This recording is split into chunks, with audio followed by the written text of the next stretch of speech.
You take food stamps? Take food stamps, WIC vouchers. Hey, you take food stamps, WIC vouchers. You're tuned into NWCLB.FM. It's DJ King Cobra. Move slick, strike quick, hit you once and it's over. And DJ, that's digital journalist, because I don't jock nothing. You heard me? Today, we back at it with my dog, Jayson Dixon. It's Real Talk with Jayson Dixon. And in the studio, we have my mentor when it comes to photography. That's world-renowned photographer, Stephen Jones.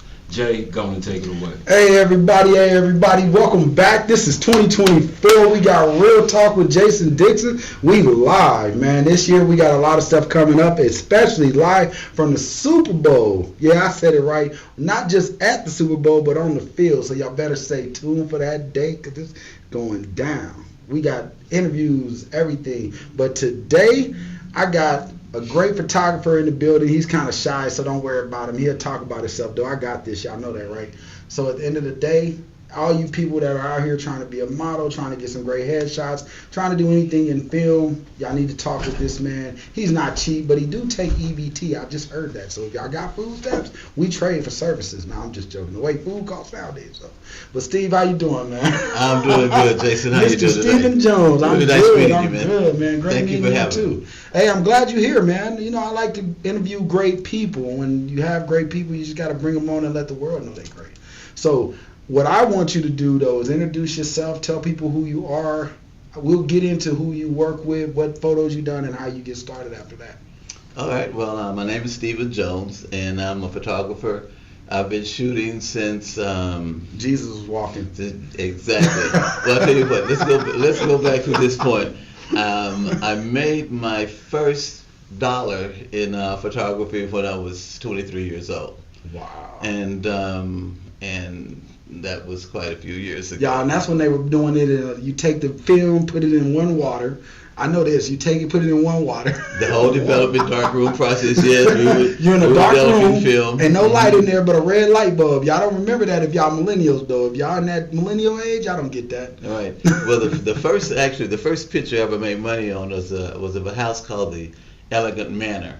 It was owned by a lady who was a good friend of my friend Shandu Akeem. Mm-hmm. Shandu was the percussionist for Stone City Band. He played with Rick James for years. Oh, yeah. And he was telling me about this Elegant Manor that his friend owned, and it had never been really photographed before. Uh-huh. I photographed it and I put it in a frame and took it by to show it to the lady that owned it. She really loved the picture and asked me what I wanted for it. And since this was the first picture I'd ever sold, I didn't have any idea how to price it. So the first thing that came out of my mouth was $25. So she was like, okay. She paid me $25, and I felt so good about that, Jayson, to where I was like, man, I've got this camera and I can make $25 per picture. Right. So now you're like, let me get out here and get more pictures. Let me get out here and get some more pictures, right? And so I did. It was Christmas one year, and I just don't want to go down this path too much, but Christmas one year I didn't have any money at all. I mean, I was broke. And I had a roll of film, 25 sheets of paper, and my darkroom. So what I did is I went walking over in the Wilshire district, and I was taking pictures of these beautiful homes that were decorated for Christmas. And I developed them, printed them out, put them in some of those little cardboard folders, and took them back to the people who owned the homes and sold them for $10 a piece. Now that's a hustle. That's what I'm talking about. So, and I sold, I had a 36 exposure roll. I think I sold 30 of the 36 pictures that I photographed. So within that one day, I made a quick $300. That was a long time ago. So $300 then was a lot. Was $300. Hey, I'm with you right. Because back then, like, they don't understand. I talk about this a lot with these new business owners because the hustle in businesses is just as much as what we did when we were little. Mm-hmm. I used to paint on kids' clothes as a young kid. I hated food stamps so much. I used to go to the candy store. My mom used to give us a book. Remember when they had the paper books? Right. My mom used to give us an 85 book and was like, this is for y'all snacks. So we had to split. Like, my brother had 85, I had 85. Right. My brother didn't care about using stamps. I did. I was like, I ain't using these because, back they talked about That's it. right. You use food stamps, right. So I would go to the candy store at 7 o'clock in the morning and spend all 85 on candy. and just no books in my backpack, just candies, cupcakes, snacks, because that's when the Debbie's were like 99 cents. Man, I'm making $500 a day at school off of Now Laters. I sold one Now Later for 50 cents. It's 50 cents, bro. You want it or not? Right. And so, like, saying what you're doing, a lot of people don't have that hustle. So how do you think that hustle, from the first time you sold your picture, how did that hustle turn into what you do now, and how you started to learn the business of what you do? Right. Well, the love for photography has always been there. Okay. This has always been a way to figure out how to do something different from what everyone else was doing, how to find new customers. When I lived in Hollywood, I actually had a vehicle, but I never drove it. I would have to go into, from, 7th and St. Andrews, which is Wilshire and Western area, into Hollywood to get my film developed and stuff.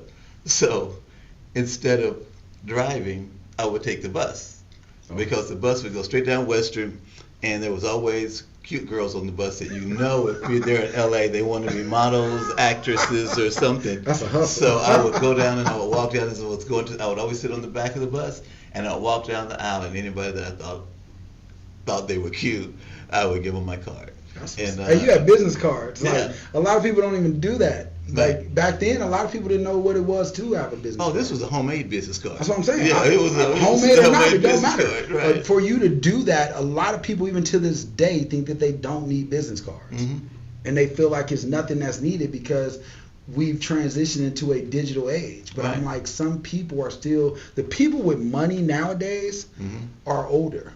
They're not the young kids. The young kids don't have the money that you want people to spend, right? So back then, how did you determine your price markup? Even if you had your business cards, what did you determine from the $25 picture? How did you get to, hey, I need to charge this much? How did you get to that price? Well, it came out of necessity. Okay. Because at the time we were having to buy film, to buy chemicals to develop the film with and stuff like that. So I started shooting at one time for free. Yep. Basically saying, I'll shoot you for free. If you don't like the pictures, you walk away. Right. If you like them, then you can order a print, and I can sell you the print. But that's a great marketing strategy. We're going to talk about that later. Yeah, and that's what I did with the people on the bus. I didn't have a cell phone. We didn't have those back then.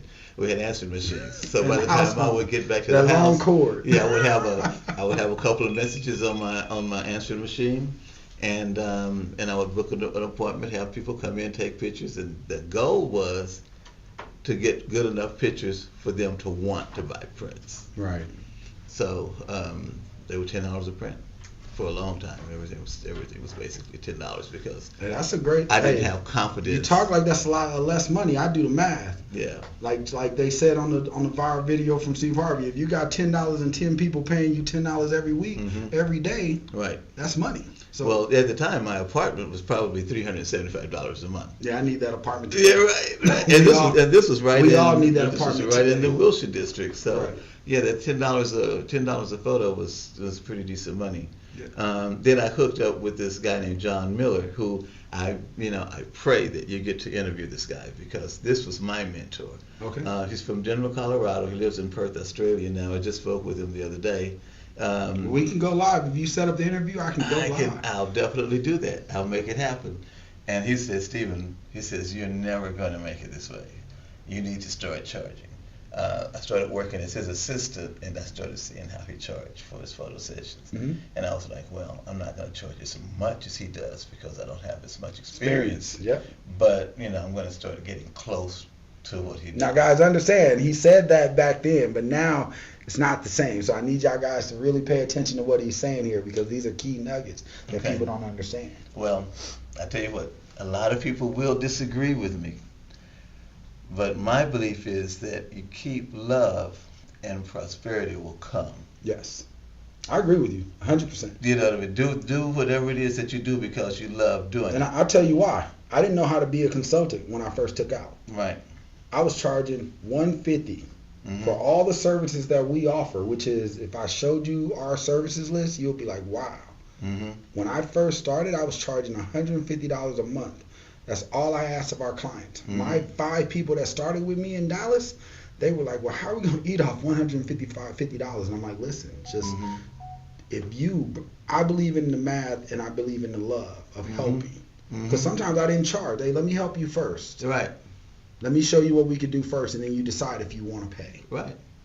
Right. So as I started helping people, we started growing, and then I had to tell them, like, look, we're not going to eat if I just bring 5 people and y'all don't bring nobody, and I don't go after other clients. Mm-hmm. But if you do the math on 5 people per month based on one person and add 4 more people to that, and if every month we brought 5 people, in a year we're going to be successful. Right. And then somebody says that if you get up every morning and do what you love doing, you'll never work a day in your life. You know, if you find something that you love to do, that you would be willing to do for free. But let me ask you this, though. Let me ask you this question. So with you saying that, the thing that I love to hear people talk about other than myself is the struggle that came with that, of you saying, hey, I'm going to do this for free. Because you still have bills. Right. And that's where most people are scared to take that. I call free a marketing platform. Because you won't pay for what I want you to pay for unless you know what I can do if I say I can do it. Right? Well, so how did you make it through that phase of the business? Okay, that's interesting, because that still goes right along with what I was saying before. Doing what it is that you love to do. Yeah.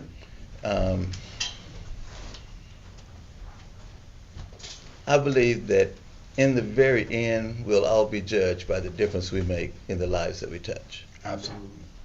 And if you see someone who, a friend of mine, for example, if some great photos stand between them and success, then we have that handled. Absolutely. You know what I mean? Yes, If I got a friend and the only thing they need to go to the next level are some great photos, then money is really not an issue. I believe in that. You know, and I believe that the universe will open doors for you, and that's all you have to worry about. I mean, I've had days when we're at the, next to the last day of the month, and the rent money wasn't there. And popped up and it came. It did, and it came.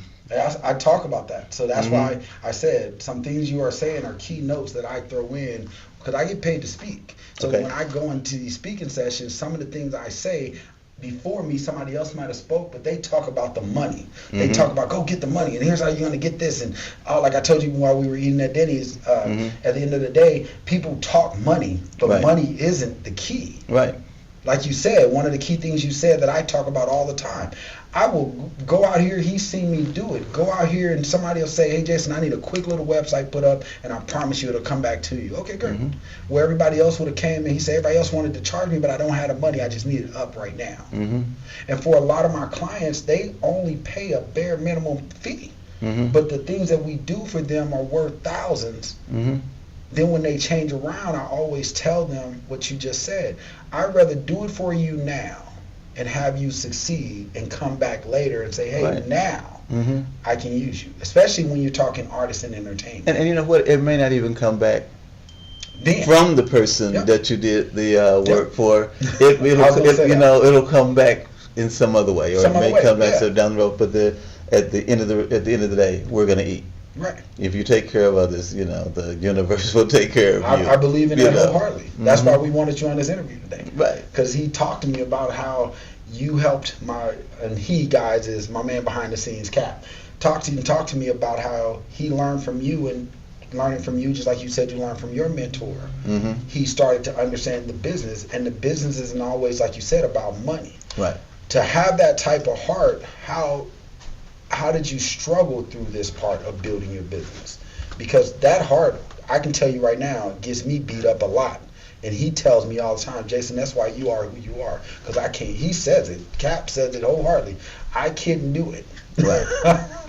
So tell me some of your battle wounds that come with having that mentality. I haven't had any. You haven't had, oh man. See, I promise you. I must be losing. I have not had any. I've not always had a lot, but I've always, and I've got a family. I've raised kids, and we've always been able to eat. That is awesome. That's an awesome story. Yeah. I got battle wounds. I got people who, I've been able to eat. Now, I do take the grace of everything that happened in my world, but in my world, with what I do, so maybe it's different. Because in photography, I realize I see more people picking up cameras now because they realize that video photography is needed in our digital world. But I can't imagine how it was for you back then, because photography was not a big, oh, I'm about to grow up and do this. Well, okay, but it's different though. Today is a whole lot different than it was when I first started. Right. When I first started doing photography, if you wanted professional photography, You would have to go to a professional photographer. Yeah, you go to Sears, you could go to Olin Mills, or you could hire a freelance Hey, photographer. the Olin Mills where you were, they had that in Kansas City. Yeah, right. But you'd have to go to a professional. Nowadays, you can get great pictures from a digital camera or a great camera phone and stuff like that. And he's telling the story. You cannot get great pictures from your camera phone. I just want to reiterate that. Okay, what I mean by great pictures, is if you need some pictures of you and your girl and your kids and stuff like that, you can get some pictures that you'll be satisfied with without having to go to a studio. Exactly. Especially with the new iPhones, with the portrait mode and all of that stuff. I agree. You can get some pictures that you will find acceptable that you haven't had to go spend $150 for. I agree. I do agree with that. Now, I do agree with that. He's absolutely right. Mm-hmm. But from a graphic designer point of view, don't send me your camera phone pictures. I'm just being honest. Right. Unless it's an iPhone. Just iPhones. No, I'm just kidding. I helped build the Android platform, so I don't have an iPhone, but I get great. Oh, well, I'm pictures. out of this city. You have an Android? Hey, whatever. Samsung, I can take my Samsung and compare it with your iPhone, and I promise you that Samsung gonna win out.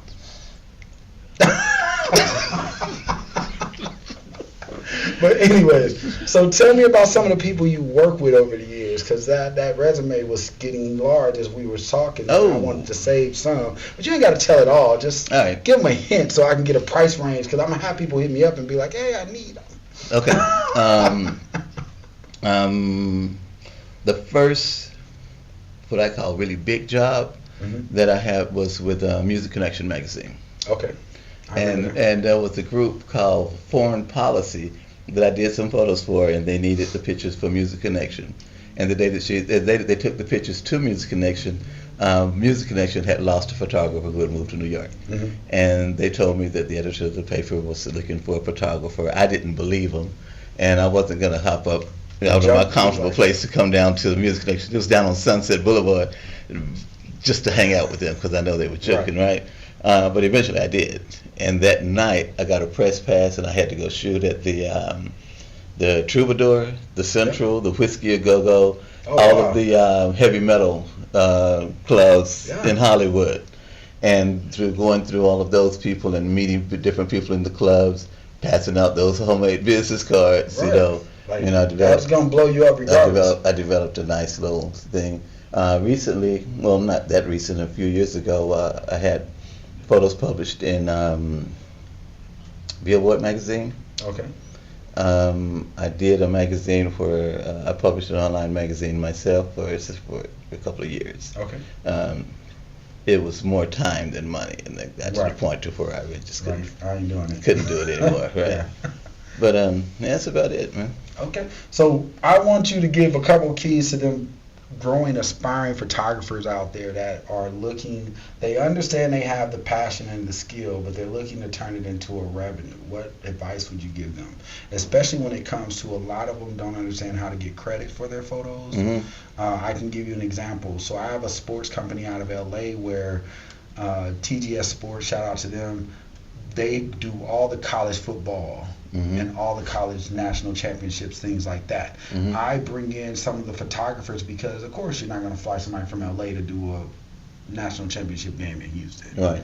Right? So I need to go get my photographers in Houston. The problem is most of those don't understand how to get out there and get the right shot to get the credit to be able to sell to these different magazines.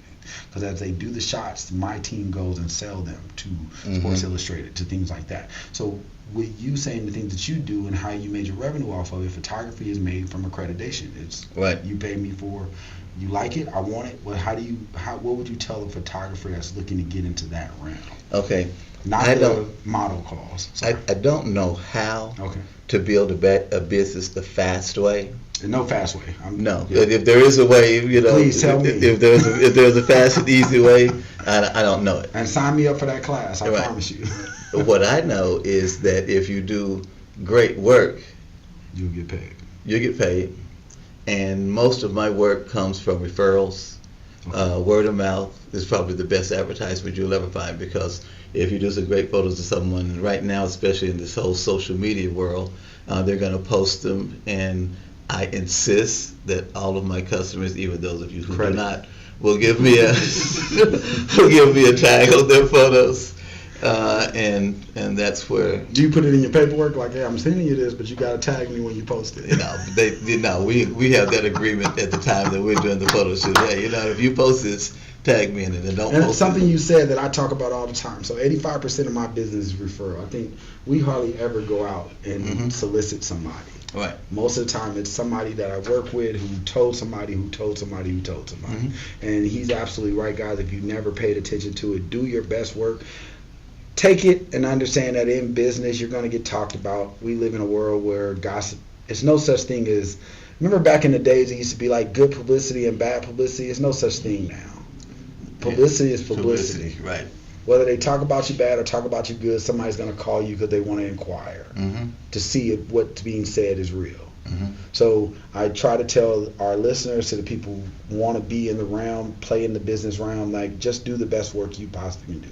Things are going to fall apart. People aren't going to like everybody nowadays because of social media has an opinion. Right. But another thing is to be versatile. Yes. I would say that a good portion of my business comes from doing families, whether it's baby pictures, wedding pictures, because you might have a kid today. No, I'll do grown, I'm done. I'll do the pictures, and then I'll do their 2-year-old pictures, then I'll do their 6-year-old pictures, then I'll do their graduation pictures. So you just created a revenue flow. Created it forever, because then they will get married and they'll say, hey, I've got a photographer that's been taking my pictures since I was 2. It's like a barber. Let's have him do my wedding, and then it's like a barber. You don't change barbers. If you get a good barber, you like, I'm with you. We're done. Exactly. And it starts out when you little. The sucky part is when you move somewhere, and then I gotta fly you. If I move from LA and you've been taking my photos, and I'm like, man, I gotta fly you now. So now the price goes up. Right. Harold. Yeah. Do you know Harold? Yeah, I met him. Okay. Harold won't have anyone else photograph him, but he will fly to Oklahoma or wherever I happen to be. I don't think anyone has ever done professional pictures for him since the first day that I did them. So you guys, I brought somebody great here for you guys to follow behind. We're going to keep this as part of our 2-part series. So, yes, you will be coming back. Just we may have to do it wherever you're at. Okay. And it was a pleasure having you on my show, Mr. Stephen Jones. Oh, I would say what he told me to say, but I don't want to get kicked off TikTok. So it was a pleasure. Is there any way you want to tell the guys how they can find you? People who don't know you, want to get in contact with you, see more of your work. You have social media. Do I need to bring your social media brand ambassador up? I tell you what, I have a website. My website is StephenJonesPhotography.com, and it's STEPHEN. JonesPhotography.com. And on that webpage, you'll find links to my Facebook and my Instagram. And you can find me there. Looking forward to hearing from you. All right, guys. This has been Real Talk with Jayson Dixon. I thank you, Mr. Stephen Jones, for coming in and joining me today. Cap, take me out, man. We ready. Thank you for tuning in to Real Talk with Jayson Dixon.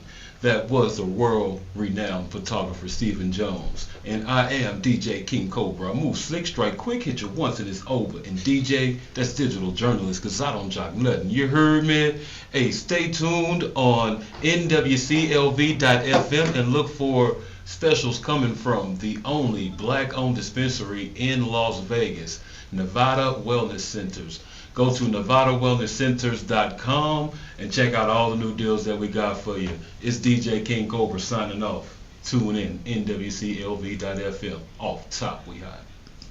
Hey guys, thank you for joining in. That was the end of this session of the show. If you want to be interviewed on our network, just go ahead and hit me up on TikTok. Follow me. Go on and send in. I love interviewing small business owners as well as helping them grow their business. Thank you guys for joining. Promote until something happens. Push for short. Let's go.